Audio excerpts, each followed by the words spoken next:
John adalah seorang veteran prajurit Denmark yang menjadi imigran bersama adiknya bernama Peter di suatu kota kecil di Amerika yang bernama Black Ridge.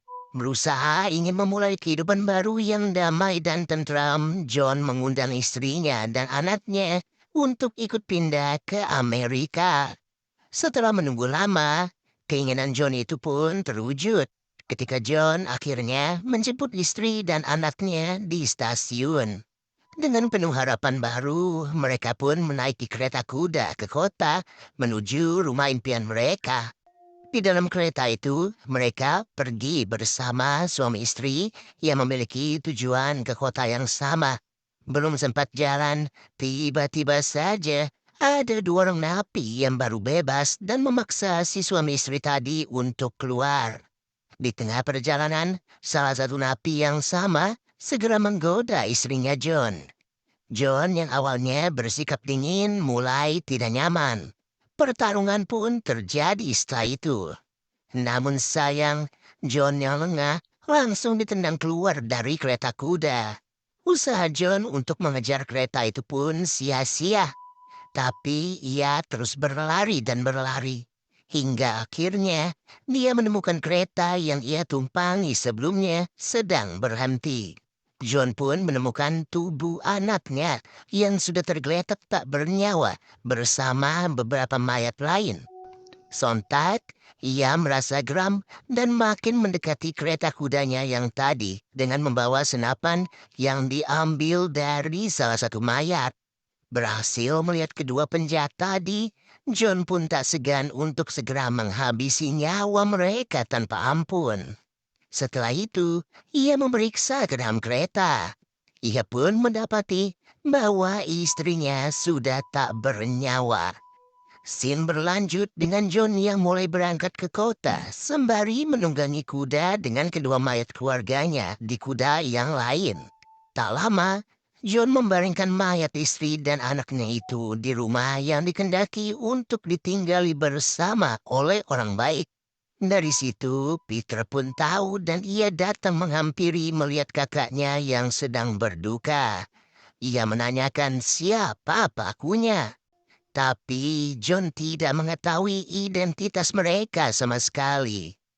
Lalu, Sin berpindah ke kota Black Ridge, di mana sekelompok bandit penguasa kota pun terlihat datang. Mereka dipimpin oleh pemimpin yang bernama Delaru. Di sana Delaru ternyata meminta pertanggungjawaban karena adiknya telah dibunuh oleh seseorang.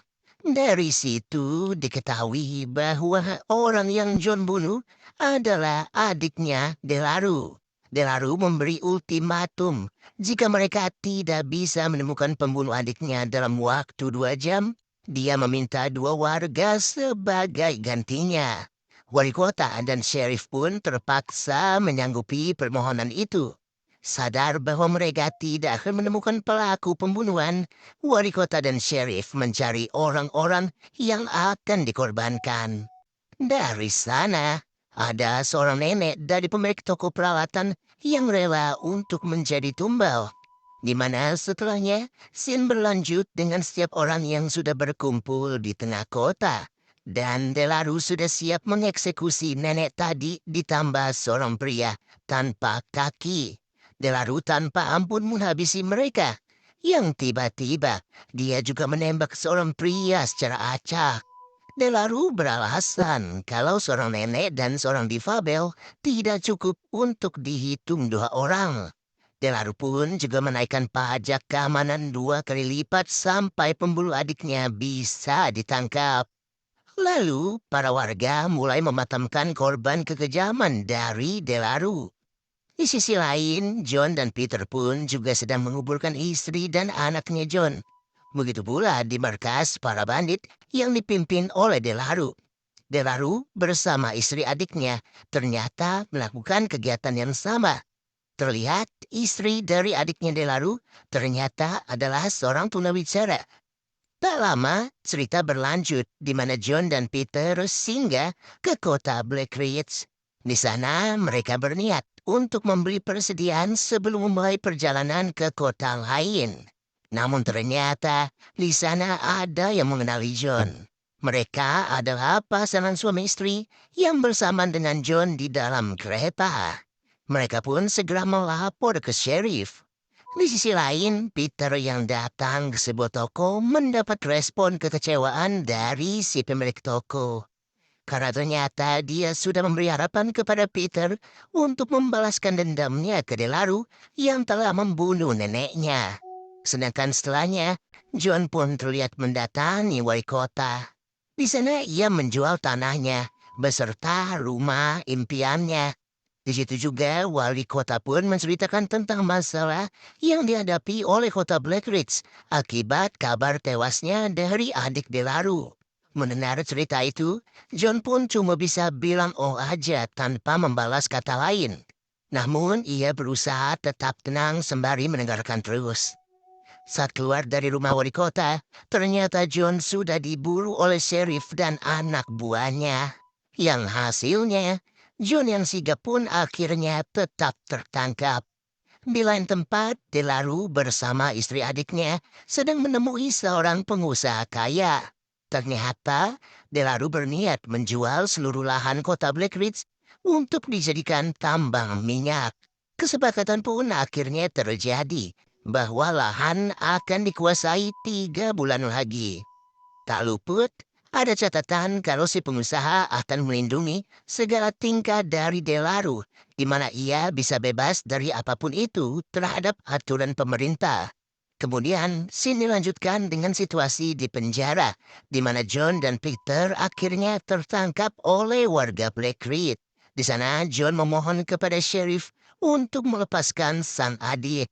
Namun, sang sheriff malah menolak. Ia beranggapan bahwa Peter telah menghancurkan reputasinya di depan Delaru. Setelah itu, John pun menjawab bahwa penangkapannya bersama Peter tidak akan menghentikan kekejaman dari Delaru.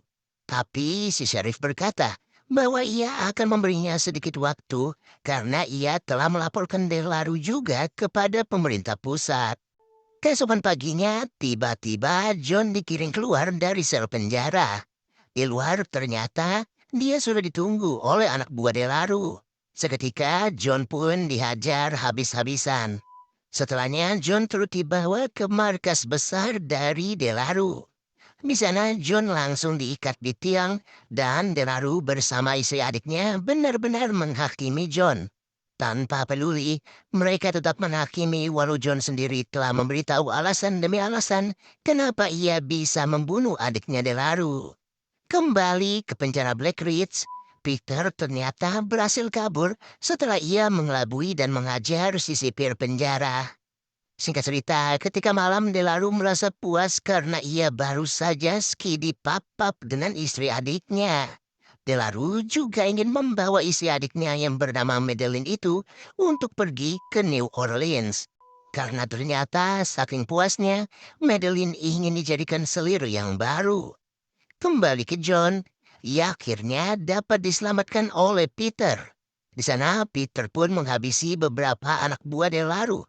Yang kemudian Peter bersama John akhirnya bisa kabur secara cepat. Tapi aneh, Madeline yang tahu kali ini hanya menonton saja. Selepas dari itu, John yang masih belum sadar sengaja ditinggal oleh Peter di sebuah bukit di sela-sela batuan.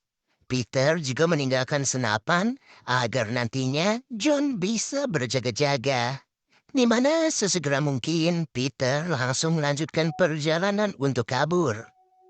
Singkat cerita, pagi pun telah tiba di mana John terlihat sadar. Saat itu juga ia melihat anak buah Delaru yang sedang menyeret seorang mayat. Dan betapa kagetnya John karena ternyata mayat itu adalah mayatnya Peter. Pada scene lain, diperlihatkan di mana Madeline berada di kereta. Di sana ia terlihat gusar dan juga buru-buru.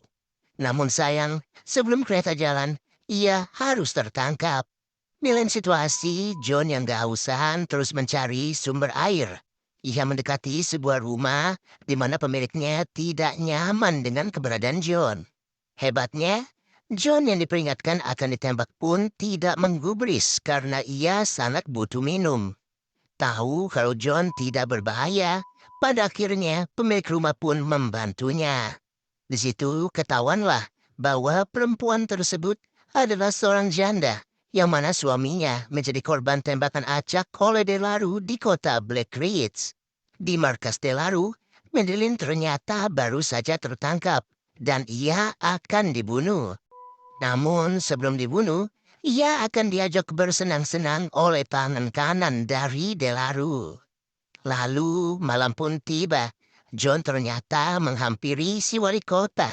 Di sana John tahu segala skandalnya wali kota yang telah bermain di belakang. Di sana ia pun segera menghabisi si wali kota tanpa pandang bulu akibat kelicikannya. John lalu pergi menuju toko yang sebelumnya kecewa kepada Peter. Secara cepat, John segera membocorkan persekongkolan wali kota bersama Delaru yang telah bermain belakang. Respeknya, setelah mengetahui kebusukan itu, si pemilik toko langsung menawarkan diri untuk membantu John menggerebek markas dari Delaru. Sotok saja, John segera takjub dengan niatan baik tersebut. Kembali ke markas Delaru, ada sebuah kuda yang membawa kereta berisi peti secara tiba-tiba. Ketika dibuka, ternyata itu adalah mayat dari si wali kota. Tak lama, tiba-tiba saja gudang mereka pun ikut terbakar. Dari sini, terkuat bahwa anak buah Delaru pun turut tertembak oleh si pemilik toko. Namun sayang, karena lengah, si pemilik toko harus mati tertembak saat ia berada di atap. Dan kematian itu membawa petaka bagi Delaru juga. Ternyata, si pemilik toko telah membawa bensin yang seketika tak sengaja tersulut api. Sontak, John yang melihat Madeline sedang disekap oleh tangan kanan Delaru langsung bertindak. Tak lama, John masih berlanjut menghabisi anak buah dari Delaru. Sampai-sampai tanpa sadar dan keasikan, ia turut ditembak oleh Delaru dari belakang. John yang sudah tertembak pun pasrah ketika Delaru menodongkan senapan ke arahnya. Hanya saja, disinilah Delaru langsung tertembak oleh seseorang dari belakang. Penembaknya ternyata adalah Madeline. Keadaan pun langsung berbalik, yang mana John tanpa basa-basi langsung menembak tepat ke kepala Delaru yang membuat ia tewas seketika. Salam dari itu, Sheriff yang membawa bala bantuan takjub melihat John yang bisa menghabisi Delaru. Namun, si Sheriff juga dibuat kaget karena ternyata Madeline berhasil selamat. Seketika John bersama Madeline pun bersamaan menodongkan senapan ke arah Sheriff demi mengusirnya. Saat itulah, John dan Madeline akhirnya bisa meninggalkan kota kecil tersebut. Iya, atas kepergian itu, secara perlahan kita pun sadar bahwa sesuai perjanjian, kota Blacklights pun akhirnya berubah menjadi kota minyak dan film selesai. The Salvation ini merupakan film recommended bagi para pecinta film action terutama berlatar Wild West. Dari film ini, kita bisa tahu bahwa balas dendam tidak selalu menyelesaikan masalah.